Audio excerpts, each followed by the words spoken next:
കനലാണ് യജ്ഞം. ആ കനലിനോട് ചേർന്നിരുന്നാൽ മാത്രം മതി. കനലിനോട് ചേർന്നിരുന്ന് കഴിഞ്ഞാൽ ആ കനലിൽ നിന്നുള്ള അഗ്നി നമ്മുടെ ജീവിതത്തെ തെളിയിക്കും, അഗ്നിയാക്കി മാറ്റും. ആനന്ദത്തിന്റെ അഗ്നിയാക്കി ആ ഓരോ ഭാഗത്തെയും, നമ്മുടെ മനസ്സിലെ ഓരോ ഭാഗത്തെയും, ജീവിതത്തെയും, എല്ലാ സമയത്തെയും ശുദ്ധീകരിക്കും. അതാണ് യജ്ഞത്തിന്റെ പ്രാധാന്യം. അപ്പോൾ ഈ ഒരു അവസരം, അതാണ് ഞാൻ ആദ്യം സൂചിപ്പിച്ചത്, ഇങ്ങനെ ഒരു അവസരം നമുക്ക് ലഭിച്ചിട്ടുണ്ടെങ്കിൽ ആരോട് നന്ദി പറയേണ്ടത്? ഭഗവാനോടാണോ, അത് ജന്മം നൽകി അച്ഛനോടാണോ, അമ്മയോടാണോ?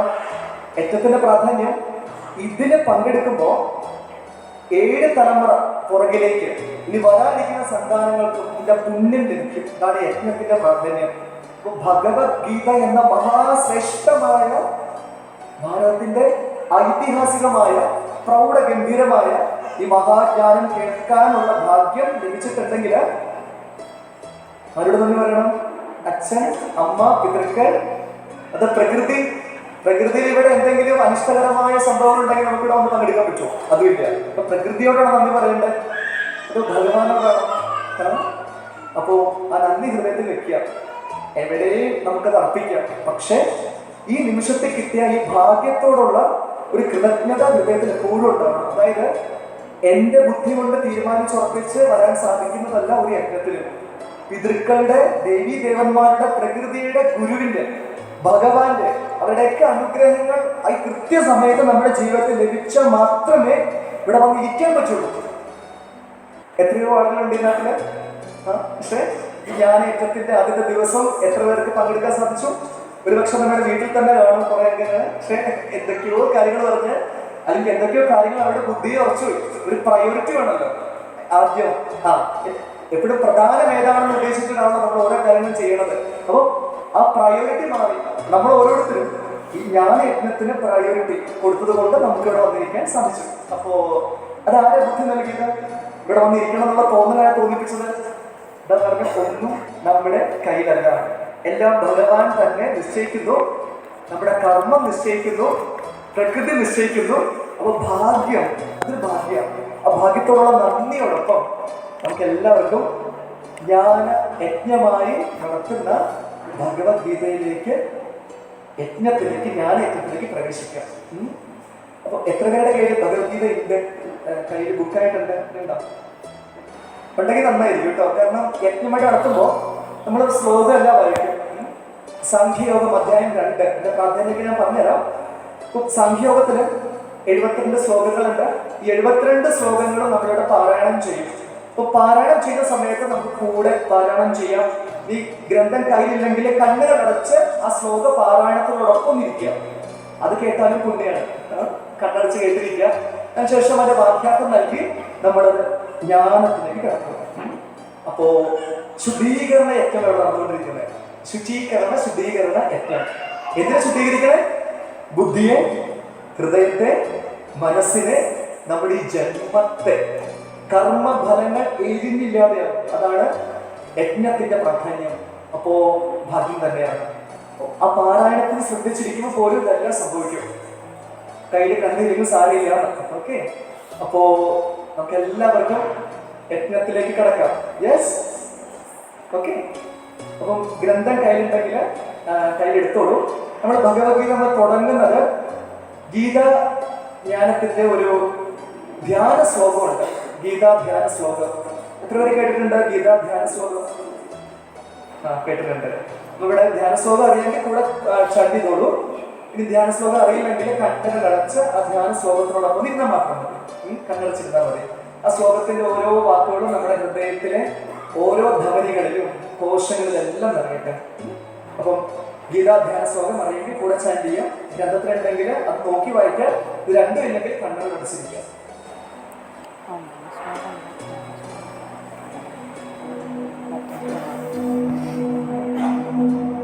ഓം ശ്രീ ഗുരുഭ്യോ നമഃ. ഓം ശ്രീ ഗണേശായ നമഃ. ഓം ശ്രീ സരസ്വതി നമഃ. ശ്രീമദ് ഭഗവത്ഗീത ധ്യാനം. ഓം പാർത്ഥായ പ്രതിബോധിതാം ഭഗവതാ നാരായണേന സ്വയം വ്യാസേന ഗ്രഥിതാം പുരാണമുനിനാ മധ്യേ മഹാഭാരതം അദ്വൈതാമൃതവർഷിണീം ഭഗവതീം അഷ്ടാദശാധ്യായിനീം അംബ ത്വാമസംദധാമി ഭഗവദ്ഗീതേ ഭവദ്വേഷിണീം നമോസ്തുതേ വ്യാസവിശാലബുദ്ധേ കുല്ലാരവിന്ദായ തവത്രനേത്ര യേന ത്വയാ ഭാരതതൈലപൂർണഃ പ്രജ്വാലിതോ ജ്ഞാനമയ പ്രദീപഃ പ്രപന്നപാരിജാതായ സ്തോത്രവേത്രൈകപാണയേ ജ്ഞാനമുദ്രായ കൃഷ്ണായ ഗീതാമൃതദുഹേ നമഃ. സർവോപനിഷദോർഗാവോ ദോക്താ ഗോപാലനന്ദനഃ പാർത്ഥോ വത്സസുഖേ ഭോക്താ ദോക്തം ഗീതാമൃതം മഹത്. വസുദേവസുതം ദേവം കംസചാണൂരമർദ്ദനം ദേവകീ പരമാനന്ദം കൃഷ്ണം വന്ദേ ജഗദ്ഗുരു. ഭീഷ്മദ്രോണതടാജയദ്രഥജല ഗാന്ധാരനീലോപല ശല്യഗ്രാഹവതി കൃപേണ വഹനി കർണേന വേലാകുല അശ്വത്ഥാമവികർണഘോരമകര ദുര്യോധനാവർത്തിനി ശ്രോത്യർനാ ഖലു പാണ്ഡവൈരണതി കൈവർത്തക കേശവ. പരാശര്യവച സരോജമമലം ഗീതാർത്ഥഗന്ധോത്കടം ജ്ഞാനാഖ്യാനകേസരം ഹരികഥാ സംബോധനാബോധിതം ലോകേ സജ്ജന ഷട്പതൈരഹരഃ പേപീയമാനം മുദാ ഭൂയാത് ഭാരത പങ്കജം കലിമല ത്വം സ്ഥിരശ്രേയസേ. മൂകം കരോതി വാചാലം പങ്കും ലംഘയതേ ഗിരിം യത്കൃപാതമഹം വന്ദേ പരമാനന്ദമാധവം. യം ബ്രഹ്മാ വരുണേന്ദ്രരുദ്രമരുതഃ സ്തുന്യന്തി ദിഗ്ധൈസ്തവൈ വേദൈ സാംഗപദക്രമോപനിഷദൈ ഗായന്തി യം സാമഗാ. ധ്യാനാവസ്ഥിതഗതേന മനസാ പശ്യന്തി യം യോഗിനോ യസ്യാന്തം ന വിദുസുരാസുരഗണാ ദേവായ തസ്മൈ നമഃ.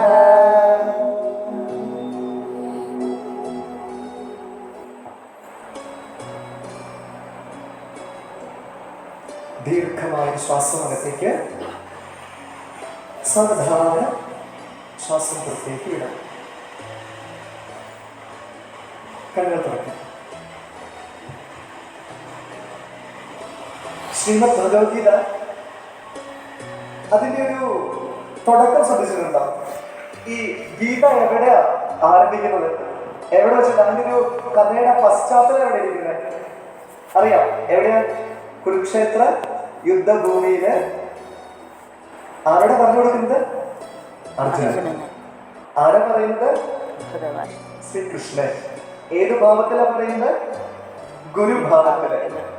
രണ്ട് സേനയുടെ മധ്യത്തില്. ഏതൊക്കെ രണ്ട് സേന എല്ലാവർക്കും അറിയാമെങ്കിലും ഏറ്റെന്ന് പറയുമ്പോൾ നമ്മൾ വെറുതെ പ്രഭാഷണം പോലെ കേട്ടിരിക്കുകയല്ല കേട്ടോ. നമ്മൾ അങ്ങോട്ടും ഇങ്ങോട്ടും പറയും. രണ്ട് സേനകൾ ഏതൊക്കെ? പാണ്ഡവരും കൗരവരും. ഇതിൽ ഏതാണ് ധർമ്മം? ഏത് സേന? പാണ്ഡവർ. കാരണം എന്തുകൊണ്ടാ? അവിടെയാണ് ആരുള്ളത്? കൃഷ്ണനുള്ളത്. അധർമ്മം, കൗരവൻ.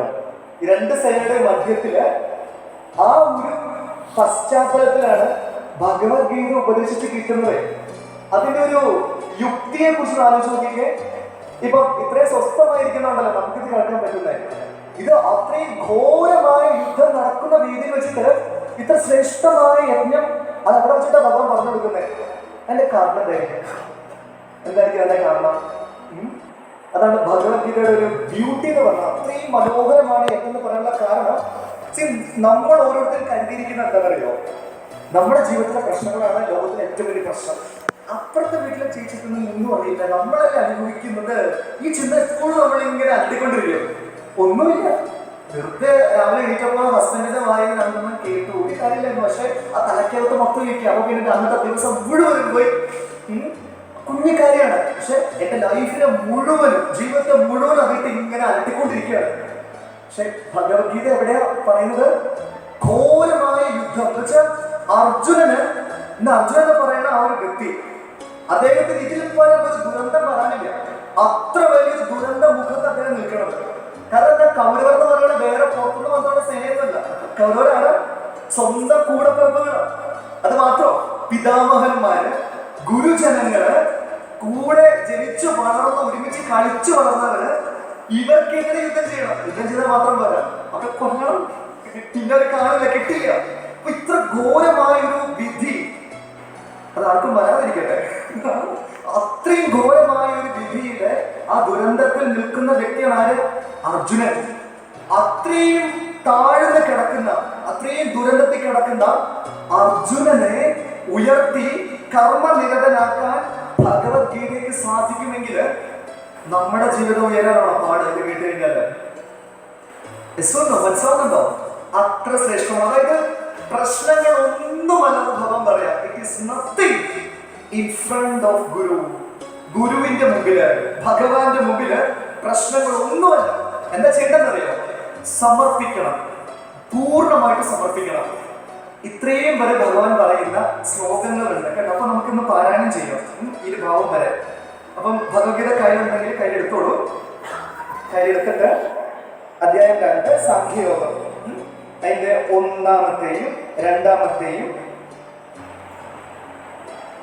3-ാമത്തെയും ശ്ലോകം നമുക്കിപ്പോ ഒന്ന് ചാൻഡ് ചെയ്യാം, പാരായണം ചെയ്യാം. അപ്പൊ കൂടെ പാരായണം ചെയ്യണമെങ്കിൽ പാരായണം ചെയ്തോളൂ, അല്ലെങ്കിൽ കണ്ണുകൾ വെച്ച് കേട്ടോളൂ. നമുക്ക് യജ്ഞത്തിലേക്ക് കിടക്കാം, ശ്ലോക പാരായണത്തിലേക്ക് കിടക്കാം. ഓം ശ്രീ പരമാത്മനേ നമഃ. അഥ ദ്വിതീയോऽധ്യായഃ സാംഖ്യയോഗഃ. സഞ്ജയ ഉവാച തം തഥാ കൃപയാവിഷ്ടം അശ്രുപൂർണാകുലേക്ഷണം വിഷീദന്തമിദം വാക്യം ഉവാച മധുസൂദനഃ. സഞ്ജയൻ പറഞ്ഞു, അങ്ങനെ കാരുണ്യതീരകത്താൽ കണ്ണുനീർ നിറഞ്ഞു കലങ്ങിയ കണ്ണുകളോടെ വിഷാദിക്കുന്ന അർജുനനോട് മധുസൂദനൻ ഇപ്രകാരം പറഞ്ഞു. ശ്രീ ഭഗവാനുവാച കുതസ്ത്വാകസ്മരമിദം വിഷമേ സമുപസ്ഥിതം അനാര്യതിഷ്ഠമസ്വർഗ്യം അകീർത്തികരമർജുന. ശ്രീ ഭഗവാൻ പറഞ്ഞു, ഹേ അർജുന, ആര്യന്മാർക്ക് ചേരാത്തതും സ്വർഗസൗഖ്യമേകാത്തതും ദുഷ്കീർത്തികരവുമായ വിഷമാവസ്ഥയിലെ മോഹം നിന്നെ എങ്ങനെ ബാധിച്ചു? ക്ലൈബ്യം മാസ്മഗമഃ പാർത്ഥ നൈകത്വയുപപദ്യതേ ക്ഷുദ്രം ഹൃദയദൗർബല്യം ത്യക്തോത്തിഷ്ഠ പരന്തപ. ഹേ പാർത്ഥ, പൗരുഷമില്ലാത്ത ഈ പ്രവൃത്തി ഉപേക്ഷിച്ചാൽ ഇത് നിനക്ക് ഒട്ടും തന്നെ യോജിക്കുന്നില്ല. ക്ഷുദ്രമായ ഈ ഹൃദയ ബലഹീനത ഉപേക്ഷിച്ച് ഉണർന്നാൽ. ദീർഘമായ ശ്വാസം എടുത്തേക്ക്. പുറത്തുവിടാം. കണ്ണുകൾ തുറക്കാം. 3 ശ്ലോകങ്ങൾക്കും വളരെ പ്രാധാന്യമുണ്ട്. എന്താണെന്നറിയോ? ഒന്നാമത്തെ അധ്യായമാണ് അർജുന വിഷാദ യോഗം. അർജുന വിഷാദ യോഗത്തില് അർജുനൻ അദ്ദേഹത്തിന്റെ വിഷമത്തെ കുറിച്ച് പറയുന്നതാണ്. വിഷമം, ഒരു അധ്യായം മുഴുവൻ അർജുനന്റെ വിഷമമാണ്. ഒന്ന് ആലോചിച്ച് നോക്കണം. യുദ്ധവേദിയിൽ നിൽക്കുന്ന സമയത്താണ് അർജുനൻ അദ്ദേഹത്തിന്റെ വിഷമം പറഞ്ഞുകൊണ്ടിരിക്കുന്നത്. അപ്പോഴാണോ ഈ വിഷമത്തെ കുറിച്ച് പറയേണ്ടത്? യുദ്ധം തുടങ്ങുന്നതിന് മുന്നേ അർജുനൻ പറയായിരുന്നു. നിങ്ങൾക്കറിയില്ല, ഈ യുദ്ധം തുടങ്ങുമ്പോൾ പാണ്ഡവരും കൗരവരും ഈ പല പല നാട്ടുരാജാക്കന്മാരെടുത്ത് എന്നിട്ട് അവരുടെ എന്ത് മേടിക്കും, അവരുടെ സഹായം മേടിക്കാൻ പോകും. അപ്പം ആ സമയത്തൊന്നും അർജുന ഒരു പ്രശ്നം ഉണ്ടായിരുന്നില്ല. ആ സമയത്തൊക്കെ ഭയങ്കര യുദ്ധത്തിൽ ഇങ്ങനെ ഉത്സാഹനായിട്ട് എല്ലാ രാജ്യങ്ങളും രാജാക്കന്മാരുടെ അടുത്തൊക്കെ ചെന്നിട്ട് ഞങ്ങൾക്ക് സപ്പോർട്ട് തരണം കേട്ടോ എന്നൊക്കെ പറഞ്ഞ് സപ്പോർട്ടൊക്കെ വാങ്ങി എല്ലാവരും യുദ്ധത്തിന് തയ്യാറായിട്ട് നിൽക്കുന്ന സമയത്താണ് അർജുനൻ പറയുന്നത്, എന്റെ കയ്യും കാലും വിറക്കട് ഭഗവാനെ, മധുസൂദന, കൃഷ്ണ, എനിക്ക് പറ്റില്ല യുദ്ധം ചെയ്യാനായിട്ട്, എനിക്ക് യുദ്ധം ചെയ്യാനേ പറ്റില്ല എന്ന് പറഞ്ഞ് അവിടെ കിടന്ന് കരഞ്ഞിട്ട് ഗാന്ധീവം എന്ന് പറയുന്നത് എന്താ പറയുക? ഗാന്ധീവം അർജുനന്റെ വില്ലാണ്. ഈ ഗാന്ധീവത്തിന്റെ പ്രത്യേകത, അതിനെ എതിർക്കാൻ ഈ ലോകത്തിൽ ഒരു ശക്തിക്കും പറ്റില്ല. അത് കയ്യിലുണ്ടെങ്കിൽ ഉറപ്പ യുദ്ധം ജയിച്ചിരിക്കും. ആ ഗാന്ധീവം കയ്യിൽ വെച്ചിട്ട് അർജുൻ പറയാണ്, എനിക്ക് പറ്റില്ല, എനിക്ക് യുദ്ധം ചെയ്യാൻ പറ്റില്ല എന്ന് പറഞ്ഞിട്ട് ആ ഗാന്ധീവം താഴെ വെച്ചു. എന്നിട്ട് ഇങ്ങനെ മേലാസകൾ ഇങ്ങനെ വിറച്ചുകൊണ്ടിരിക്കുകയാണ്, പറ്റില്ല പറ്റില്ല പറ്റില്ല എന്ന് പറഞ്ഞിട്ട്. ഈ ഒരു അവസ്ഥകൾ ആലോചിക്കാൻ പലപ്പോഴും നമുക്ക് മറ്റുള്ളവർ ഉപദേശിക്കാൻ ഭയങ്കര എളുപ്പമാണ്.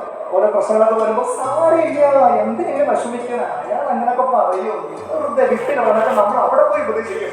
നമ്മുടെ ജീവിതത്തിലെ അവസ്ഥ വരുമ്പോണ്ടല്ലോ തീർന്ന് എല്ലാം പോയി, ബുദ്ധിയും തീർന്ന് ഉപദേശമൊക്കെ തീർന്ന്. അപ്പൊ മറ്റേ ഇന്നലെ എന്നെ ഉപദേശിച്ച ആളാണ് ഇവിടെ കിടന്നിട്ട് വിഷമിച്ചുകൊണ്ടിരിക്കുന്നതൊക്കെ ചോദിക്കും. ഇതാണ് എല്ലാവരുടെ അവസ്ഥ. എന്താ കാര്യം? എന്താ ആ ഒരു യുദ്ധം? ഭഗവത്ഗീത, കുരുക്ഷേത്ര യുദ്ധം ഇതെന്ന് നിങ്ങൾ 5000 കൊല്ലങ്ങൾക്ക് മുമ്പേ നടന്നൊരു സംഭവ വികാസമായിട്ട് കാണരുത്. ഇത് പുരാണല്ല, ഇത് എന്താ പറയാ, ചരിത്രം പഠിക്കാനല്ല അവിടെ വന്നിരിക്കുന്നത്. കുരുക്ഷേത്രം എന്നാൽ ഈ നിമിഷം, കുരുക്ഷേത്രം എന്നാൽ റൈറ്റ് ദിസ് മൊമെന്റ്. ഈ ഒരു മൊമെന്റ് എന്ന് പറയുന്നത്, ഈ നിമിഷം എന്ന് പറയുന്നത് ഒരു യുദ്ധമാണ് യഥാർത്ഥത്തില്, ആണല്ലോ. നിങ്ങളുടെ ശരീരം, നിങ്ങളുടെ ബോഡി അനേകം അണുക്കൾ നടന്നതാ. ഒരുപാട് ബാക്ടീരിയ ഉണ്ട്. ഈ ബാക്ടീരിയ ഓരോ നിമിഷവും ഇങ്ങനെ പ്രവർത്തിച്ചുകൊണ്ടിരിക്കുകയാണ് നിരന്തരം. ഇമ്മ്യൂണിറ്റി, എന്താ ഇമ്മ്യൂണിറ്റി എന്ന് വെച്ചാൽ എന്താ? ആ അന്യ അണുക്കൾ ശരീരത്തിൽ പ്രവേശിച്ച് നമ്മളെ അസുഖബാധിതമാക്കാതെ നിരന്തരമായിട്ട് ശരീരത്തിൽ യുദ്ധം നടന്നുകൊണ്ടിരിക്കുന്നുണ്ട്, ആണല്ലോ. ആ യുദ്ധം നടക്കുന്നുണ്ട്. അത് മാത്രമാണ് ചുറ്റിലും നമ്മുടെ രാജ്യത്തിന്റെ അവസ്ഥ എടുത്തോളൂ. ഗവേണൻസ് ആലോചിച്ച് നോക്കിക്കോളൂ. നിരന്തരമായിട്ട് പട്ടാളക്കാരെ അവിടെ എന്ത് ചെയ്തുകൊണ്ടിരിക്കുന്നുണ്ട്? അതിർത്തിയില് നമ്മളെ പ്രൊട്ടക്ട് ചെയ്തുകൊണ്ടിരിക്കുന്നുണ്ട്, നമ്മളെ സംരക്ഷിച്ചുകൊണ്ടിരിക്കുന്നുണ്ട്. ആ സംരക്ഷണം ഉള്ളതുകൊണ്ടല്ല നമുക്ക് ഇവിടെ ഭഗവത്ഗീത കേൾക്കാൻ പറ്റുന്നത്. യെസ്, ഓരോ മൊമെന്റും സത്യത്തിൽ യുദ്ധമാണ്, ശരീരത്തിലൂടെ പുറമേയും അതെ. അപ്പൊ കുരുക്ഷേത്രം എന്നാൽ റൈറ്റ് ദിസ് മൊമെന്റ്, ഈ നിമിഷത്തില് ഗാന്ധീവം. ഗാന്ധീവം എന്താണെന്നറിയോ? ശുദ്ധമായ ബുദ്ധി. ഈ ബുദ്ധി പ്രവർത്തിക്കില്ല. എപ്പോ ജീവിതത്തിൽ ഓരോ അനുഭവങ്ങൾ വരുമ്പോഴേ ബുദ്ധി അപ്പത്തിന് ബ്ലാങ്കായി പോകും. അപ്പൊ നമ്മളെ കൈയും കാലം കുറച്ച് ബോധം വിട്ട് വീട്ടിലേക്ക് ഉറക്കപ്പൊളി കഴിക്കണം രാത്രി ഉറക്കം കിട്ടണമെങ്കിൽ. ഗാന്ധീവം തടവിച്ചിരിക്കാൻ നിങ്ങൾ ബുദ്ധി ഉപയോഗിക്കുന്നില്ല. ഈ ഗാന്ധീവത്തെ എടുത്ത് ഉയർത്തണം. എപ്പോ? അത് ഭഗവാൻ കൂടെ ഉണ്ടാവണം. ഗാന്ധീവത്തെ ഉയർത്തണം. അർജുനൻ ആരാ? അർജുനൻ 5000 കൊല്ലങ്ങൾക്ക് മുന്നുള്ള പുരാണ പുരുഷനാണ്. ആരാ അർജുനൻ? ഞാനാണ് അർജുനൻ. യജ്ഞത്തിൽ പങ്കെടുക്കുമ്പോ തിരിച്ചറിഞ്ഞോണം, സാക്ഷാൽ ഭഗവാൻ ഈ യജ്ഞത്തില് ഈ വാക്കുകളായിട്ട്. അപ്പൊ യജ്ഞാചരണം ആരുമായിക്കൊള്ളട്ടെ കേട്ടോ, അതെന്തുമായിക്കൊള്ളട്ടെ, പക്ഷെ ഈ വാക്കുകളിലൂടെ നിങ്ങളുടെ ഹൃദയത്തിലേക്ക് ഭഗവാനാണ് സംസാരിക്കുന്ന ഭാവത്തില് നമ്മൾ കേൾക്കുമ്പോ ജീവിതത്തിലെ എല്ലാ ചോദ്യങ്ങൾക്കും ഉത്തരം കിട്ടിക്കോളും. അതായത് ഈ 5 ദിനം അത് മുടക്കാതെ. ഒരുപാട് തടസ്സങ്ങൾ ഉണ്ടാകും, കാരണം യജ്ഞത്തിൽ നിങ്ങൾ പങ്കെടുത്തുകൊണ്ടിരിക്കുന്നത്. അപ്പം ആ യജ്ഞത്തിൽ തടസ്സമായിട്ട് കുഞ്ഞുകുഞ്ഞു തടസ്സങ്ങളൊക്കെ വരുള്ളൂ. പക്ഷെ ആ തടസ്സങ്ങളെ അഭിവർത്തിക്കേണ്ട ബുദ്ധി നിങ്ങൾക്കുണ്ടാക്കിയാൽ മാത്രം മതി. ആ 5 ദിനം ഇനി ഇങ്ങോട്ട് ഫെബ്രുവരി 19 മുതൽ 20, 21, 22, 23 19, 20, 21, 22, 23 5 ദിവസം യജ്ഞം പൂർണ്ണമാക്കാനുള്ള ഒരു ബുദ്ധി മാത്രം നിങ്ങൾ എടുത്താൽ മതി. നേരത്തെ പറഞ്ഞതുപോലെ ഇതൊരു കനലാണ്. ഈ കനലിനോട് ചേർന്നിരുന്നാൽ മതി, ശുദ്ധമായിക്കോളും. ജീവിതത്തില് ആനന്ദം നിറയുന്നത് 5ാമത്തെ ദിവസം നിങ്ങൾ ഓരോരുത്തരും അറിഞ്ഞിരിക്കും. അത് വ്യക്തം, അതൊരു പ്രോമിസ് ആണ്. യെസ്, അതാണ് യജ്ഞത്തിന്റെ പ്രാധാന്യം. അതാ ഞാൻ വീണ്ടും വീണ്ടും പറയുന്നത്, ഒരു ഭാഗ്യമാണ് ഇവിടെ വന്നിരുന്ന് കേൾക്കാനുള്ള ഒരു അവസരം ലഭിച്ചിട്ടുണ്ടെങ്കിൽ. സോ ഗാന്ധിമാൻ താഴെ വെച്ചു ആര്? അർജുനൻ. എന്നിട്ട് അർജുനൻ പറയാണ്, കണ്ണുകൾ കല്ലെങ്കിട്ട് അർജുനൻ പറയുകയാണ്, എനിക്ക് യുദ്ധം ചെയ്യാൻ പറ്റില്ല. ഒരാൾ നമുക്ക് അടുത്ത് വന്ന് വിഷമം പറഞ്ഞു കഴിഞ്ഞാൽ നമ്മളെന്ത് പറയും? എടോ സാരിയില്ലടോ കോട്ടയടാ എന്നൊക്കെ പറഞ്ഞിട്ട് നമ്മളിങ്ങനെ സഹകരിക്കാൻ പോകും, അവനെ ആശ്വസിപ്പിക്കാൻ പോകും. പക്ഷെ ഭഗവാൻ എന്താ ചെയ്തെന്നറിയോ? ഭഗവാൻ ക്ലൈബ്യം എന്ന വാക്കുകൊണ്ട് അർജുനെ വിശേഷിപ്പിച്ചത്. ക്ലൈബ്യം എന്ന് വെച്ച് കഴിഞ്ഞാൽ നപുംസകം. നപുംസകം എന്ന് വെച്ചാൽ എന്താ? മറ്റേ നപുംസകം ആണുമല്ല പെണ്ണുമല്ല. അർജുനോട് പറയാണ്, ഈ സംസ്കൃതം എന്ന ഒരു ലാംഗ്വേജിന്റെ പ്രത്യേകത എന്നറിയോ? ഈ സംസ്കൃതത്തില് മോശം പദങ്ങളില്ല. മലയാളത്തിൽ ആണും പെണ്ണ് കെട്ടവനെ വെച്ച് കഴിഞ്ഞാൽ അത് നമുക്കൊരു അരോചകമായിട്ട് തോന്നും, ഒരു അസഭ്യമായിട്ട് തോന്നും. പക്ഷെ ക്ലൈബ്യമേ ചോദിച്ചു കഴിഞ്ഞാൽ ഒരു പ്രശ്നമില്ല. ഞാനും ഈ ക്ലൈബ് എന്ന് വിളിച്ചിട്ടില്ല. ക്ലൈബ്യം എന്ന് വെച്ച് കഴിഞ്ഞാൽ നപുംസകം, ആണും പെണ്ണും അല്ലാത്തത്. ഭഗവാൻ അർജുനോട് പറയാണ്, ക്ലൈബ്യം ഇപ്പോഴല്ല നീ ആണും പെണ്ണും കെട്ട രീതിയിലുള്ള പ്രവൃത്തി ചെയ്യേണ്ടത്. ഇത് അതിനുള്ള അവസരമല്ല. ഇപ്പോഴല്ലാരും നീ പറയേണ്ടിയിരുന്നത് എന്താ യുദ്ധം ചെയ്യാൻ പറ്റില്ലെങ്കിൽ.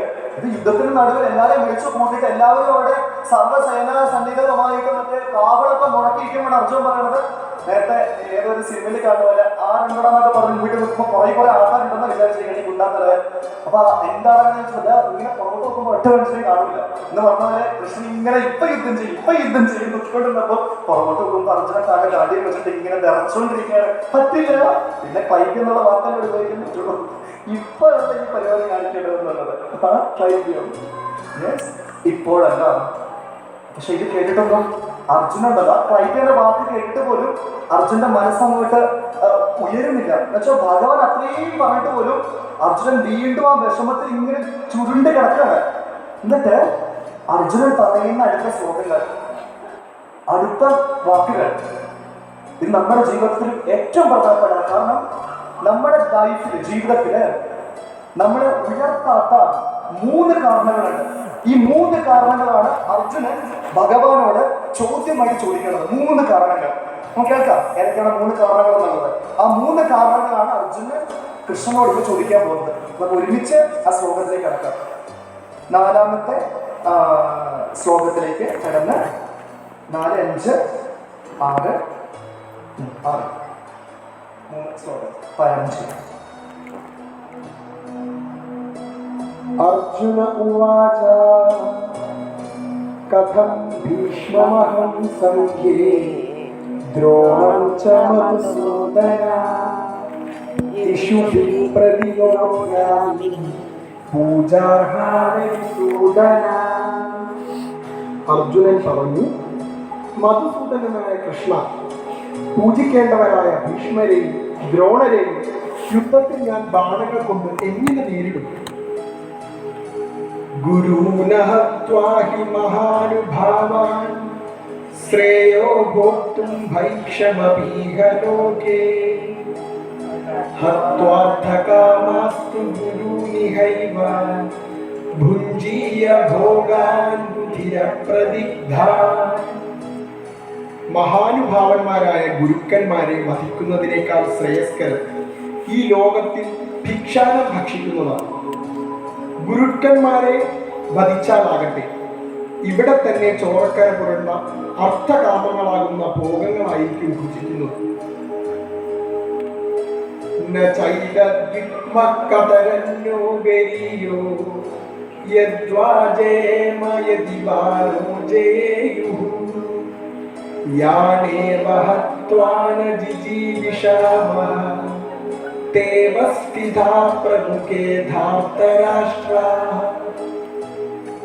ഈ ധൃതരാഷ്ട്രപുത്രന്മാരെ നാം ജയിക്കണം, അതോ അവർ നമ്മെ ജയിക്കണം? ഏതാണ് അഭികാമ്യമെന്ന് അറിയുന്നില്ല. ഏത് കൂട്ടരെ വധിച്ചാൽ പിന്നെ ജീവിക്കുവാൻ നമ്മൾക്ക് ആഗ്രഹമില്ലയോ? ആ ധൃതരാഷ്ട്രപുത്രന്മാർ ഇതാ നമ്മുടെ മുൻപിൽ യുദ്ധത്തിനായി നിലകൊള്ളുന്നു. കണ്ണുകടച്ച് ദീർഘമായ ശ്വാസത്തിലേക്ക് എടുക്കാം. പൂർണ്ണമായി ശ്വാസം പുറത്തേക്ക് വിടാം. കണ്ണുകൾ തുറക്കാം. അർജുനന്റെ 1ാമത്തെ സംശയം അല്ലെങ്കിൽ അദ്ദേഹത്തിന്റെ ആദ്യത്തെ ദുഃഖത്തിന്റെ കാരണം ചോദിക്കുകയാണ്, ഭഗവാനെ ഈ ഗുരുജനങ്ങളെ ദ്രോണരെയൊക്കെ വധിച്ചിട്ടാണോ എന്റെ ഏറ്റവും പ്രിയപ്പെട്ട ഗുരുവാണ് ദ്രോണന്റെ പ്രത്യേകത എന്താ? ദ്രോണാചാര്യയുടെ ഏറ്റവും പ്രിയപ്പെട്ട ശിഷ്യനായിരുന്നാല് അർജുനൻ. ആ അത്രയും പ്രിയപ്പെട്ട അധ്യാപകരെ ആചാര്യനെ കൊന്നിട്ട് അങ്ങനെ നേടുന്ന ഒന്നും എനിക്ക് വേണ്ട, അതുകൊണ്ട് എനിക്ക് പറ്റില്ല. അർജുനന്റെ ഒന്നാമത്തെ ദുഃഖത്തിന്റെ കാരണമാണ് മരണഭയം. അതായത് ഗുരുജനം മരിച്ചാൽ, ഗുരു ആ വാക്ക് വിട്ടേക്കൂട്ടോ, ആ ദ്രോണർ എന്ന വാക്ക് വിട്ടേക്കൂ, ആ വ്യക്തി മരിച്ചു കഴിഞ്ഞാൽ പിന്നെ എല്ലാം സർവ്വ എന്തല്ലേ, തീർന്നു, മരണത്തിനപ്പുറത്തേക്ക് ഒന്നും തന്നെ ഇല്ല. അപ്പൊ അർജുനന്റെ പേടിയാണ്, മരണത്തിനകത്തുള്ള പേടി. അതാണ് ഒന്നാമത്തെ കാരണം. ഈ യുദ്ധം നടന്നു കഴിഞ്ഞാൽ ഒരുപാട് പേര് മരിക്കും. മരണം എന്ന് വെച്ചാൽ എന്താ? സർവനാശം, തീർന്നു, അതിനപ്പുറത്തേക്ക് ഒന്നുമില്ല. അപ്പൊ മരണത്തെ ഓർത്തുള്ള പേടിയാണ്. ദ്രോണർ, എന്റെ ഏറ്റവും പ്രിയപ്പെട്ട ആള് മരിച്ചു പോയാല് പിന്നെ എനിക്ക് ജീവിക്കാൻ പറ്റില്ല. കാരണം ഞാൻ അത്രയും സ്നേഹിക്കുന്ന ആളാണ്. അദ്ദേഹം ഇല്ലാതെ എനിക്ക് ഒരു നിമിഷം പോലും ജീവിക്കാൻ പറ്റില്ല. ഇനി വേണ്ട നമ്മുടെ കാര്യം, അയ്യോ മരണഭയം, ഞാൻ മരിച്ചു കഴിഞ്ഞാൽ എന്തായിരിക്കും അവസ്ഥ, ഇതിനെ കുറിച്ചുള്ള ഭയം. ഇതാണ് അർജുനന്റെ ഒന്നാമത്തെ ദുഃഖം. ഇതിനല്ലേ നമ്മുടെ എല്ലാവരുടെയും ദുഃഖം? ദുഃഖത്തിനല്ല, ഉള്ളിൽ എവിടെയുള്ള പേടിയാണത്, മരണഭയം. ഏറ്റവും പ്രിയപ്പെട്ട ആൾക്കാർ മരിച്ചാൽ എന്ത് ചെയ്യും ഞാൻ, അല്ലെങ്കിൽ ഞാൻ മരിച്ചാൽ ഞാൻ എന്ത് ചെയ്യും? ഞാൻ മരിച്ചൊന്നും ചെയ്യണ്ട, മരണം നോക്കിക്കോളൂ. സ്വയം മരണത്തിനോടുള്ള ഒരു പേടി ഒന്നാമത്തത്. രണ്ടാമത്തത്, അർജുനൻ ഭഗവാനോട് ചോദിക്കുകയാണ്, എനിക്കറിയില്ല ഭഗവാൻ ഏതാണ് ശരി ഏതാണ് തെറ്റ്, ധർമ്മം ഏതാ അധർമ്മം ഏതാന്ന് അറിയില്ല.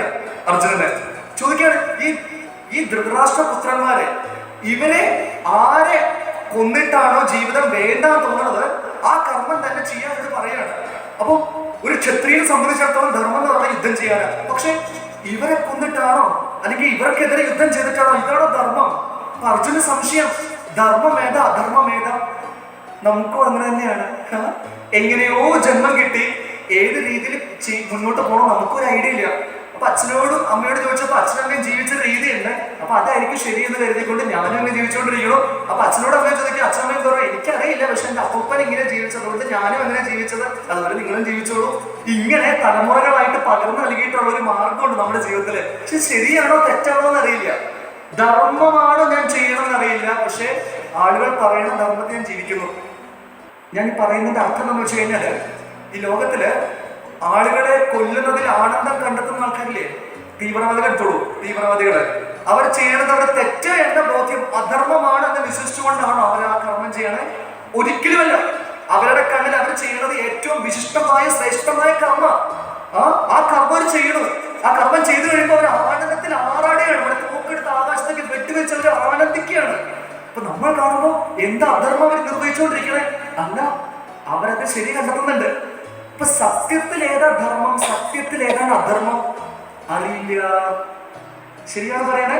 അപ്പം ഒരു ചോദ്യം ചോദിക്കാം, ഇവിടെ ഇരിക്കുന്ന എത്ര പേർക്ക് വിശ്വസിക്കുന്നുണ്ട് ഞാൻ ധർമ്മത്തിൽ അധിഷ്ഠിതമായിട്ടാണ് ജീവിക്കുന്നത് എന്നുള്ളത്?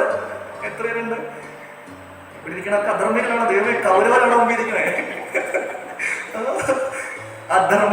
അധർമ്മത്തിലാണ് ജീവിക്കണ സാർ അറിയുള്ളൂ? അതുമില്ല. ധർമ്മമല്ല അധർമ്മമല്ല. ഇതെന്താ അതപ്പോ വേറെ വാക്ക് വയ്ക്കേണ്ടില്ല, ക്ലൈംബ് എന്ന വാക്ക് അതുമല്ല ഇതുമല്ല. യെസ്, അറിയില്ല ഞാൻ ധർമ്മത്തിലാണോ അധർമ്മത്തിലാണോ, അങ്ങനെ അവിടെ എത്ര പേരുണ്ട്? അറിയില്ല സാർ. Very good. അതിന്റെ ഉത്തരമാണ് ഭഗവത്ഗീതയിലുള്ളത്. രണ്ടാമത്തെ ചോദ്യം അർജുനന്റെ, ഏതാണ് ധർമ്മം, ജീവിതത്തിൽ എന്താണ് ധർമ്മം അറിയില്ല, അധർമ്മം ഏതാ അതറിയില്ല. രണ്ടാമത്തെ ചോദ്യം നമുക്കുള്ളതാ. ഇനി അടുത്ത ഒരു സംശയം കൂടെയുണ്ട്. അതാണ് ഏറ്റവും ബ്യൂട്ടിഫുൾ ആയിട്ടുള്ള സംശയം.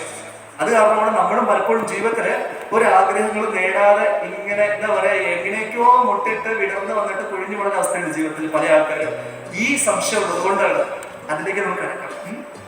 അതിനു മുന്നേ 7ാമത്തെ ശ്ലോകം മാത്രം ഉണ്ടായി. 7ാമത്തെ ശ്ലോകം.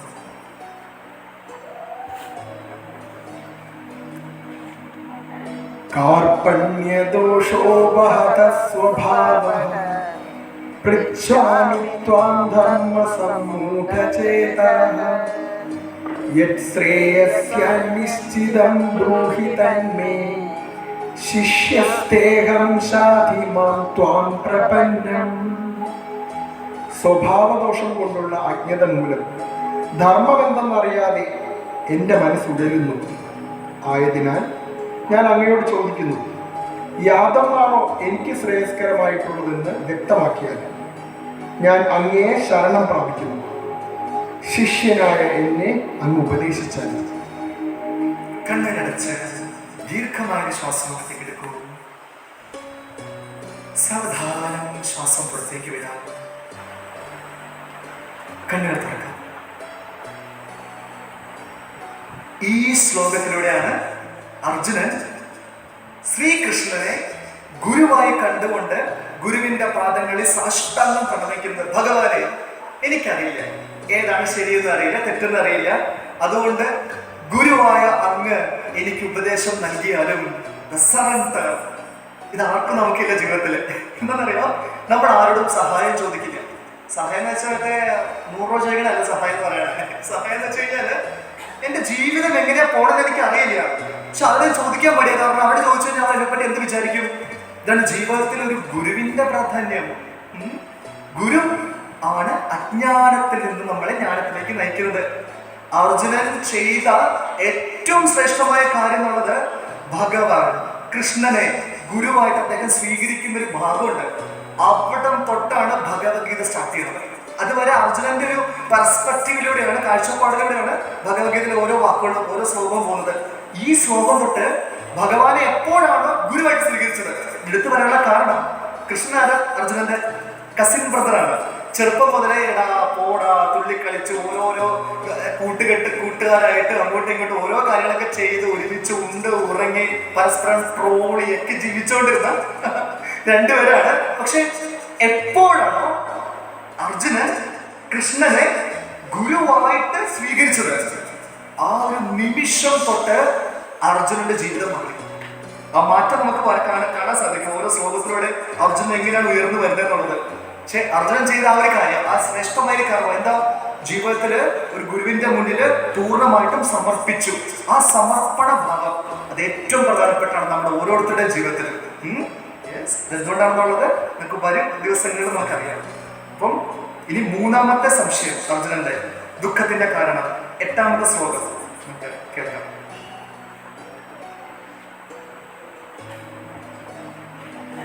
നഹി പ്രപശ്യാമി മമാനുപദ്യഃ യച്ഛോഗമുച്ഛോഷണമിന്ദ്രിയാണാം അവാപ്യ ഭൂമാവസപത്നവൃദ്ധം രാജ്യം സുരാണാമപി ചാധിപത്യം.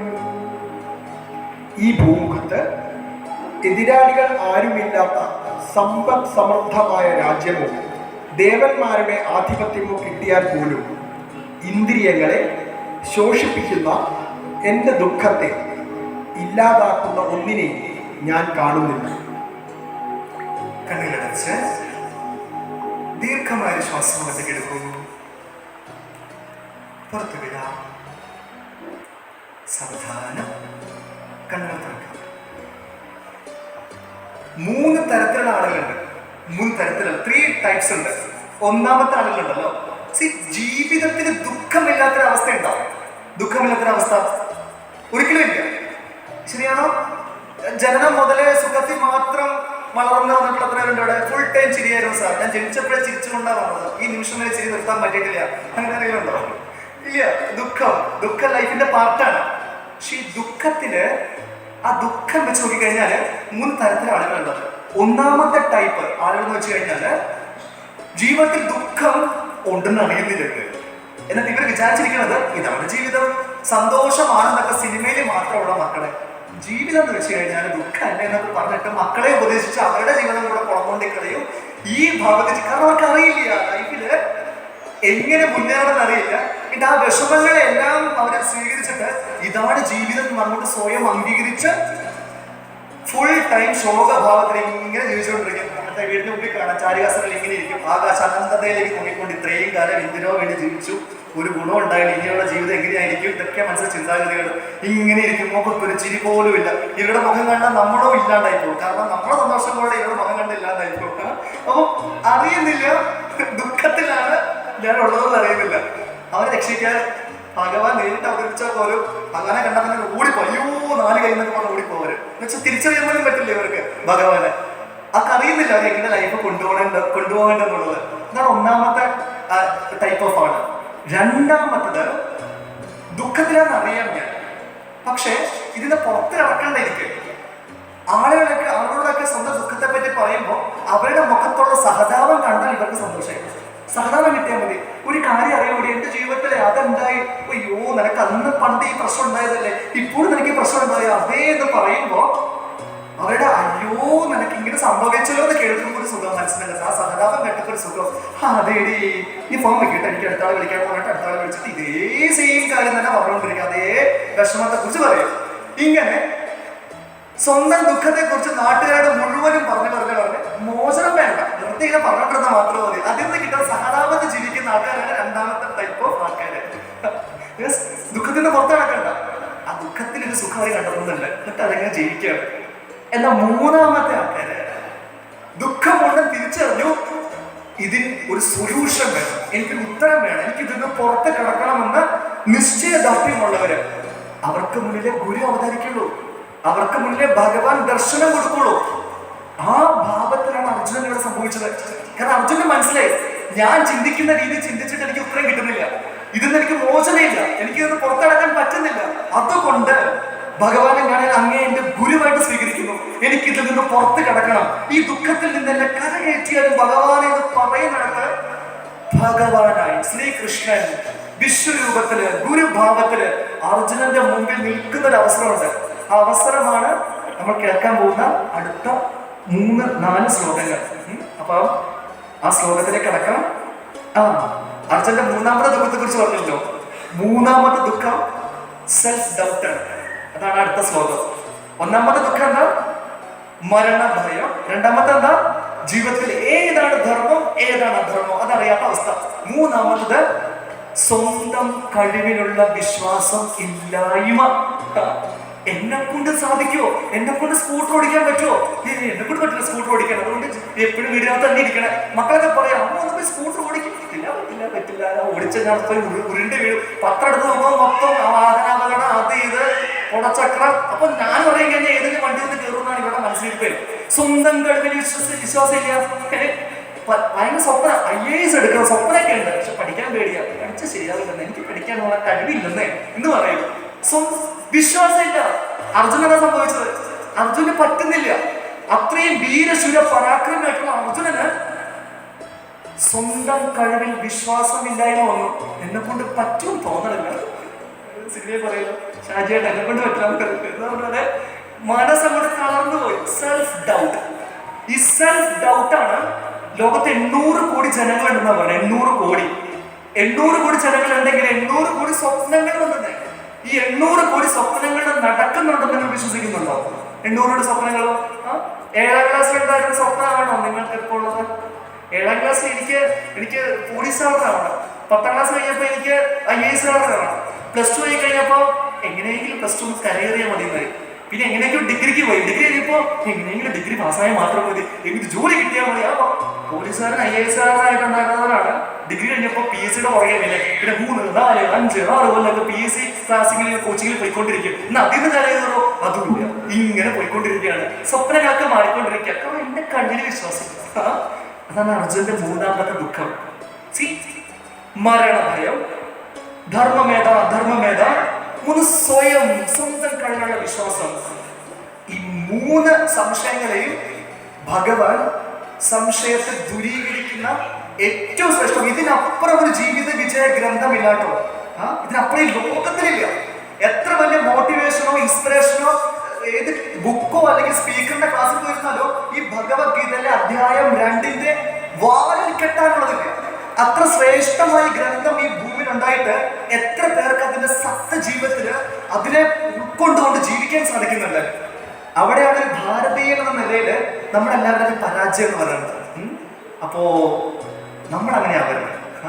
ഇതിന്ന് കേൾക്കുന്ന ആ മൂല്യത്തെ ഉയർത്തിപ്പിടിച്ച് നമ്മുടെ നാടിനെ ഉയർത്തുന്ന ആ കർമ്മത്തിൽ നമ്മൾ ഓരോരുത്തരും പങ്കാളികളാവണം. അതായത് നാളത്തെ ദിവസം ഇവിടെ വരുമ്പോ നമ്മൾ മാത്രം പോരാ. ഇത്ര ശ്രേഷ്ഠമായ ഒരു ജ്ഞാനത്തോടെ നടക്കുമ്പോ നമ്മുടെ കൂട്ടത്തില് നമ്മൾ പറ്റാവുന്ന ആൾക്കാരെല്ലാവരും 2 കയ്യിൽ ആൾക്കാരുണ്ട്. 2 കയ്യിൽ. ഒരു കയ്യില് അപ്പുറത്തെ വീട്ടില് ഞാൻ ചേച്ചി, അപ്പുറത്തെ കയ്യില് ശാന്ത പഞ്ചായത്ത്. ഈ 2 പേരെ വിളിച്ചുകൊണ്ട് വേണം വരാൻ. രണ്ടുപേരെ ശാന്തപ്പ ചേട്ടൻ എം ചേച്ചി മാത്രമൊന്നുമല്ല, എല്ലാവരും വിളിച്ചുകൊണ്ടാണ് വരാനായിട്ട്. നിറഞ്ഞിരിക്കണം. കാരണം ഇങ്ങനെയുള്ള അവസരങ്ങൾ വളരെ ശുഷ്കമായിട്ട് കിട്ടുള്ളൂ. അത്രയും എല്ലാ അനുഗ്രഹം ഉണ്ടെങ്കിൽ മാത്രമേ ഇതെല്ലാം സാധ്യമാവുള്ളൂ. അപ്പോ ആ ഒരു ഉത്തരവാദിത്വം നമ്മൾ ഏറ്റെടുക്കണം. കാരണം ഈ 3 ദുഃഖങ്ങൾ അതാണ് ഏതൊരു മനുഷ്യനെയും ഇല്ലാതെ ആക്കണത്. അപ്പൊ നമുക്ക് നിസ്വാർത്ഥമായിട്ട് ചെയ്യാൻ പറ്റുന്ന ഏറ്റവും വലിയ സേവ എന്നുള്ളത്, ഒരു കർമ്മം എന്നുള്ളത്, ഏറ്റവും ശ്രേഷ്ഠമായ കർമ്മം എന്നുള്ളത് ഈ യജ്ഞത്തിന്റെ വേദിയിൽ അവരെയും കൂടെ വിളിച്ചുകൊണ്ട് വന്നിരുത്തുക എന്നുള്ളത് തന്നെയാണ്. നിങ്ങളതിനെ വിശ്വസിക്കുന്നുണ്ടോ? കൊണ്ടുവരണമെന്ന് തോന്നുന്നുണ്ടോ? തോന്നുന്നുണ്ടെങ്കിൽ മാത്രം മതി കേട്ടോ, അല്ലെങ്കിൽ കുഴപ്പമൊന്നുമില്ല. പക്ഷെ ഒരു കർമ്മം നമ്മൾ നിർവഹിക്കണം. വേണോ വേണ്ട? വേണോ? എന്ത് പറയട്ടെ നിങ്ങൾ? ഉറപ്പായിട്ടും വേണം. ആ ഒരു സേവനം ഏറ്റെടുക്കണം കേട്ടോ. നാളത്തെ ദിവസം ഫോൺ വിളിച്ചിട്ടായാലും എല്ലാവരും വിളിച്ചിട്ടായാലും നമ്മുടെ ഈ വേദിയിൽ നിറഞ്ഞിരിക്കണം. നിറഞ്ഞ് അനേകം കസേരകൾ ഇനിയും പുറകിലേക്ക് വരണം. ഈ ഹാൾ നിറഞ്ഞിരിക്കണം, ഈ വേദി മുഴുവൻ നിറഞ്ഞിരിക്കണം. ആ ഒരു ഉത്തരവാദിത്വം ഈ ഇടവെട്ടിലെ ഓരോ ഭാരതീയനും ഉണ്ട്. ഭാരതീയനെയാണ് വിശ്വസിക്കുന്നുണ്ടെങ്കിൽ ആ ഒരു കർമ്മമുണ്ട്, അത് ഏറ്റെടുത്ത് നിർവഹിക്കണം. യെസ്, ചെയ്യുക. ഓക്കെ. ഇപ്പൊ 3 ദുഃഖങ്ങൾ: മരണം, അധർമ്മം, ധർമ്മം ഏതാണെന്നറിയില്ല. 3 സെൽഫ് ഡൗട്ട്. ഇനി 9ാമത്തെ ശ്ലോകം, 10ാമത്തെ ശ്ലോകം. അതാണ് 1ാമത്തെ ദിനം. 10ാമത്തെ ശ്ലോകം വരെയാണ് 1ാമത്തെ ദിനം. ഈ ശ്ലോകത്തിലാണ് ഭഗവാൻ അർജുനന് ഉപദേശം കൊടുക്കാൻ തയ്യാറായി വരുന്ന ആ ഭാഗം. അതാണ് 1ാമത്തെ ദിനം. ഓക്കെ, അപ്പൊ നമുക്ക് 9ാമത്തെയും 10ാമത്തെ ശ്ലോകത്തിലേക്ക് കിടക്കാം. സഞ്ജയ ഉവാച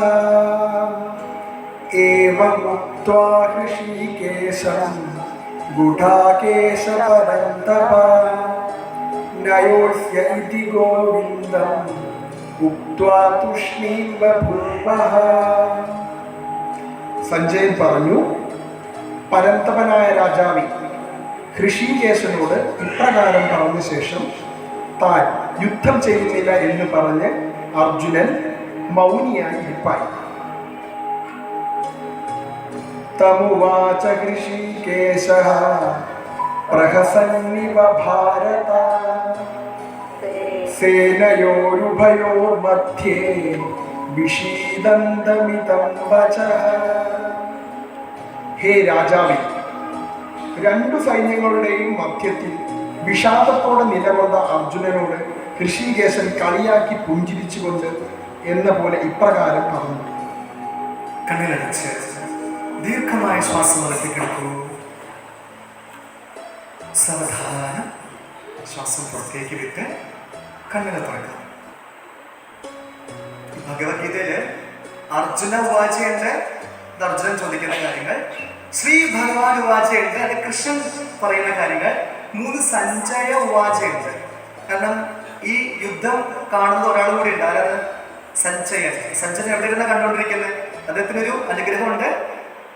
ഒരു ദൃഷ്ടിയിൽ, ദിവ്യ ദൃഷ്ടിയിൽ അദ്ദേഹത്തിന് എല്ലാം കാണാൻ പറ്റും. സഞ്ജയൻ ആർക്കാണ് ഇത് പറഞ്ഞു കൊടുക്കുന്നത്? ധൃതരാഷ്ട്രക്ക്. ധൃതരാഷ്ട്ര കൗരവരുടെ അച്ഛൻ. ഇങ്ങനെ പറഞ്ഞുകൊണ്ട് കൊടുത്തുകൊണ്ടിരിക്കുകയാണ്. അപ്പോ സഞ്ജയൻ ആ ഒരു ചിത്രം കണ്ടുകൊണ്ട് പറയാം. നമ്മൾ ഈ ഭഗവത്ഗീത ഉപദേശം അതിൻ്റെ ഒരു ഫോട്ടോ കാണുമ്പോൾ എന്താ കാണുന്നത്? അർജുനൻ തരത്തിട്ടിരിക്കണോ? എന്നിട്ട് ഭഗവാൻ എങ്ങനെ ഇരിക്കണത്? നിലത്തിരിക്കണോ? അല്ല, എഴുന്നേറ്റ് നിന്നിട്ട് അർജുനനോട് നോക്കി അദ്ദേഹത്തിന്റെ കൈകൾ ഉയർത്തി അനുഗ്രഹിച്ചുകൊണ്ട് ആ ഒരു കാണുന്ന ചിത്രയില്ലേ, അതാണ് ഈ ശ്ലോകം. അർജുനൻ മുട്ടുകുത്തി നിലത്തിരുന്നു. ആ സമയത്ത് തേരാളായിരിക്കുന്ന ഭഗവാൻ തിരിഞ്ഞു നിന്ന് എഴുന്നേറ്റ് അദ്ദേഹത്തിന്റെ വലത് കാല് തേർത്തട്ടിൽ കയറ്റിവെച്ച് അർജുന അദ്ദേഹത്തിന്റെ മുഖത്തേക്ക് നോക്കി ആ ലോകങ്ങൾ, ഇത്രയും ലോകങ്ങളെയും സന്തുഷ്ടിയിലാക്കുന്ന മനോഹരമായ മന്ദസ്മിതം പൊഴിച്ചുകൊണ്ട് അർജുനന്റെ തോളിൽ പിടിച്ചുകൊണ്ട് ഈ ചോദ്യങ്ങളെല്ലാം ഉത്തരം, ഈ ലോകത്തെ ഉയർത്തുന്ന മനോഹരമായ ജ്ഞാനം ഭഗവാന്റെ മനോഹരമായ നാവിൽ നിന്നും വരുന്ന ശ്ലോകങ്ങളാണ് ഈ 2ാമത്തെയും 3ാമത്തെയും 4ാമത്തെയും 5ാമത്തെയും ദിനങ്ങളിലൂടെ നമ്മൾ ശ്രമിക്കാൻ പോകുന്നത്. അപ്പോ അർജുനന്റെ മുമ്പില് ഭഗവാൻ എഴുന്നേറ്റ് നിൽക്കുന്ന ആ ഭാവത്തില് നമുക്ക് 1ാം ദിനം ജ്ഞാനയജ്ഞത്തിന്റെ സമാപിപ്പിക്കാം. അപ്പൊ ഇന്ന് രാത്രി കിടക്കുമ്പോൾ ഈ യജ്ഞത്തിൽ പങ്കെടുക്കുമ്പോൾ ചില നിഷ്ഠകളൊക്കെ ഉണ്ട് കേട്ടോ, ചില ചിട്ടവട്ടങ്ങളൊക്കെ ഉണ്ട്. അതിലൊരു ചിട്ടവട്ടം എന്ന് വെച്ച് കഴിഞ്ഞാൽ രാത്രി കിടക്കുമ്പോൾ ഈ അർജുന ഭാവത്തില് നിങ്ങൾ ഭഗവാനെ കാണും. അതായത് ഭഗവാന്റെ മുന്നിൽ പൂർണ്ണമായിട്ട് സമർപ്പിതമായിരിക്കുന്ന അവസ്ഥയും നമ്മുടെ മുന്നിൽ ഭഗവാൻ തന്റെ കൈകൾ ഉയർത്തി അനുഗ്രഹിക്കുന്ന ആ ഒരു ചിത്രം മനസ്സിൽ കണ്ടുകൊണ്ട് വേണം ഇന്നത്തെ ദിവസം രാത്രി കിടന്നുറങ്ങാനായിട്ട്. ക്ലിയർ ആയോ? മനസ്സിൽ ഭഗവാനെ കാണണം. നമ്മുടെ അർജുന ഭാവത്തില് ഭഗവാന്റെ മുന്നിൽ നിൽക്കുന്നു, ഭഗവാൻ അനുഗ്രഹിച്ചുകൊണ്ട് നമ്മുടെ മുന്നിൽ എഴുന്നേറ്റ് നിൽക്കുന്ന ആ ഒരു ഭാവം, ആ മനോഹരമായ പുഞ്ചിരിയോടൊപ്പം നമ്മളെ വീക്ഷിക്കുന്ന ഭാവത്തിൽ വേണം ഇന്ന് രാത്രി കിടന്നുറങ്ങാനായിട്ട്. പിന്നെ എടുത്തു പറയേണ്ട ആവശ്യമില്ല തോന്നുന്നു, എങ്കിൽ പോലും ഞാനൊന്ന് പറഞ്ഞേക്കാം. പറ്റുവാണെങ്കിൽ ഈ 5 ദിവസവും നിങ്ങൾ സസ്യാഹാരം, എനിക്കറിയാം നിങ്ങളാരും സസ്യാഹാരം അല്ലാതെ മാംസാഹാരമൊന്നും ഇല്ലെന്നറിയാം, ഒന്നുമില്ല. എന്നാൽ ഈ 5 ദിവസം സസ്യാഹാരത്തിൽ പോവുകയാണെങ്കിൽ അതോടൊപ്പം തന്നെ ഈ 5 ദിവസവും നമ്മൾ ക്ഷേത്ര ദർശനം, കാരണം ഭഗവാന്റെ കാരുണ്യമില്ലാണ്ട് ഈ ഒരു യജ്ഞം ഇവിടെ നടക്കില്ല.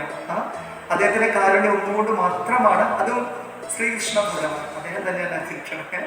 ഭഗവാന്റെ ഒരു അനുഗ്രഹം ഉള്ളത് കൊണ്ടാണ് നമുക്ക് എന്തോ കാരുണ്യം, അതുകൊണ്ട് മാത്രമാണ് നമുക്ക് എല്ലാവർക്കും വന്നിരിക്കാനുള്ളൊരു അവസരം ഉണ്ടായത്. അപ്പം എല്ലാ ദിവസവും രാവിലെ ഭഗവാനെ ഒന്ന് കണ്ട് ഹൃദയത്തിൽ ഒരു നന്ദി നമ്മൾ അർപ്പിക്കണം. ഈ ജീവിതത്തിനോട് നമുക്ക് കിട്ടിയിട്ടുള്ള എല്ലാ സൗഭാഗ്യങ്ങളോടും എല്ലാ ദുഃഖങ്ങളോടും നന്ദി പറയണം. അതെന്തുകൊണ്ടാണെന്നുള്ളത് നാളെ പറഞ്ഞുതരാം. അപ്പോൾ സർവ്വ അനുഭവങ്ങളോടും ഭഗവാന് നന്ദി ഒന്ന് ആവശ്യപ്പെടുന്നത് കേട്ടോ. ഈ 5 ദിവസം നിങ്ങൾക്ക് ഭഗവാനോട് ഒന്ന് ആവശ്യപ്പെടാനുള്ള റൈറ്റ് ഇല്ല, കാരണം നിങ്ങൾ യജ്ഞത്തിൽ പങ്കെടുക്കുന്നവർ. ഒന്നും ചോദിക്കരുത്, നന്ദി മാത്രം മതി. എല്ലാ ദിവസവും ഭഗവാനെ രാവിലെ കാണുന്നു, നന്ദി പറയുന്നു. ഇന്നത്തെ ദിവസം രാത്രി എന്ത് ചെയ്യണം? കിടന്നുറങ്ങുമ്പോൾ ഭഗവാനെ കാണണം, ഹൃദയത്തിൽ ആ ഭാവത്തിൽ കിടന്നുറങ്ങുക. പിന്നെയോ സസ്യാഹാരം, പിന്നെ കുളിക്കാറുണ്ടല്ലോ അല്ലേ? കുളി വേണം, പനിയാണെങ്കിൽ കുളിക്കണ്ട. സാറിന് പനിച്ചു വളർച്ചോണ്ട് സാറ് പറയുന്നത് കുളിച്ചേക്കരുത്. കുളി ഉണ്ടാവണം, ശുദ്ധമായിരിക്കുക. എന്നിട്ട് കൃത്യം നാളെ 6:45, ഇന്നിപ്പോ 1ാമത്തെ ദിനമായതുകൊണ്ടാണ് ഇത്രയും കുറച്ച് സമയം എടുത്തത്. പക്ഷേ നാളെ കൃത്യം 6:45 ഇവിടെ സത്സംഗം ആരംഭിക്കും. സത്സംഗം എന്നാൽ ഇരിക്കുന്ന ഈ ഒരു നമ്മളെല്ലാവരും ഒരുമിച്ചിരിക്കുന്ന ഈ ഒരു അവസരം, അവിടെ ഭജൻസ് പാടുമ്പോൾ കൂടെ കൈലടിച്ച് പാടണം. നാളെ കൂടുതൽ ആളുകളെ വിളിച്ചുകൊണ്ട് വേണം വരാനുണ്ട്. കൃത്യം 6:45 നമ്മളിവിടെ ആരംഭിക്കുന്നതായിരിക്കും. യെസ്, 8:45 വരെ. ഇപ്പൊ സമയത്തിന് സമയം 8:15 ഓക്കെ. അപ്പോ ക്ലിയർ അല്ലേ? പിന്നെ കൂടുതലും ഈ എക്സാമിന് വേണ്ടി പ്രിപ്പയർ ചെയ്യുന്ന കുട്ടികളുണ്ട് കേട്ടോ. 10ാം ക്ലാസ്, +2 അല്ലെങ്കിൽ കോളേജ്, ഡിഗ്രി, അവർക്ക് പറ്റിയ നോളജ്, എല്ലാ ടെൻഷനും മാറിക്കോളും. അപ്പൊ അങ്ങനെയുള്ളവരുണ്ടെങ്കിൽ അവരെ പ്രത്യേകം വേറെ നാട്ടിലാണെങ്കിൽ പോലെ വിളിച്ചോണ്ട് പോകുന്നത് കേട്ടോ. ഈ യജ്ഞത്തിനടുത്ത് പങ്കെടുപ്പിച്ചോളൂ. ഇതിലും വലിയ ഒരു ഇൻസ്പിറേഷൻ കിട്ടാനില്ല.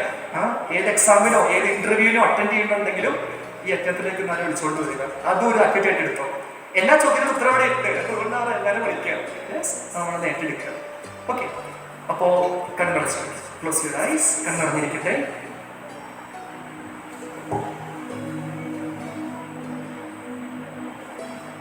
നമ്മളിവിടെ 2 ഭജൻസ് പാടും. ഇത് പാടുമ്പോൾ ഹൃദയത്തിൽ ഉണ്ടാവേണ്ടത് നന്ദിയാണ്. ഈ അവസരം എനിക്ക് ലഭിച്ചതിനോടുള്ള നന്ദി. ആ നന്ദിയോടൊപ്പം ഭഗവാന്റെ സന്നിധിയിലാണ് ഞാൻ പാടുന്നത് എന്ന ഭാവത്തില് ഉറക്കെ പാടും. വളരെ അധികം ലിറിക്സ് ഒന്നും ഇല്ല, അതുകൊണ്ട് പെട്ടെന്ന് കേട്ടാലും മനസ്സിലാവും. ശ്രുതിയിൽ നാളെ നോക്കേണ്ട ആവശ്യമൊന്നുമില്ല. ഞാൻ തൊണ്ട പൊട്ടി പാടുന്നുണ്ടെന്ന് മാത്രം ശ്രദ്ധിച്ചാൽ മതി. ആ ഭാവത്തില് ഉറക്കെ നമുക്ക് പാടാം. ഇതൊരു ശുദ്ധീകരണമാണ് ഈ ഉറക്കെ പാടുക എന്നുള്ളത്.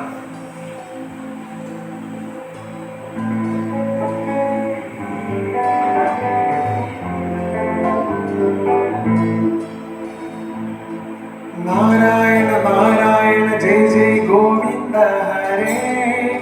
നാരായണ നാരായണ ജയ ജയ ഗോപാല ഹരേ.